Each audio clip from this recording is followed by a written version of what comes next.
Good morning. Welcome to sunny, still very hot Arizona. It's September, so we don't cool down for another month. I'm going to talk today about malachite. This is the second in a series, and today we are going to talk about some of the colorful history and the legends surrounding this stone. And I'm wearing a piece today. This is one of my designs, and I've also coupled it with an emerald, as you can see there, because it's perfect, the two together, because of the greens.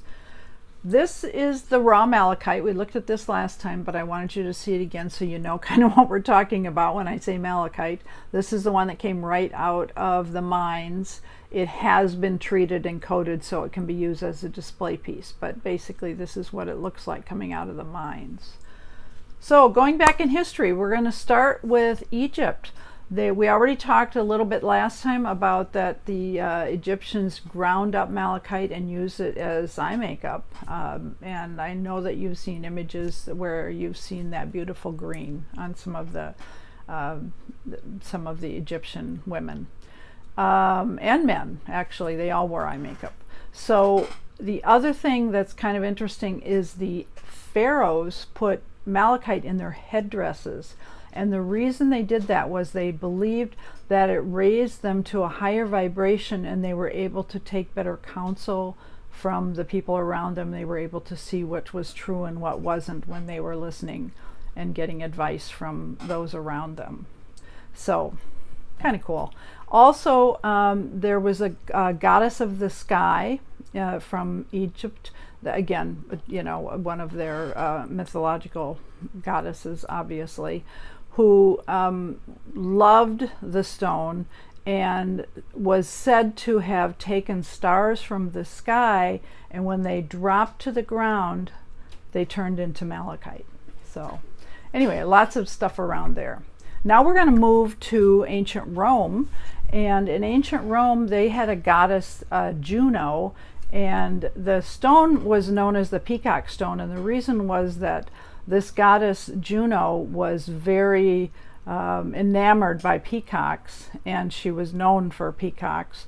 And because she felt that the malachite stone kind of emulated some of the peacock feathers, and I brought this piece to show you because I think it's a really good example. You can see some of the rounded pieces in here, and doesn't that look like that came right out of a peacock feather? So anyway, obviously the ancient Romans also liked it. They also were the ones who took the malachite and the amulets they made. They had children wear it to protect them, and they also would put them on the cribs of the newborn babies to keep them safe. So it is really considered a protection stone. So that covers ancient Rome. And now moving around to Russia. Now Russia used it as a lot of decorative pieces. And there are a couple places in St. Petersburg, two different cathedrals. I'm going to just check my notes to get the names right here. It was the Winter Palace and the St. Isaac's Cathedral. The Winter Palace is a whole salon done in malachite, and it's got the columns and the fireplace and everything. And St. Isaac's is the full room done. Now I know there's some beautiful photos on Pinterest. I'm still looking for a site that I can put down in the notes here so you can see some of this beautiful malachite that they used.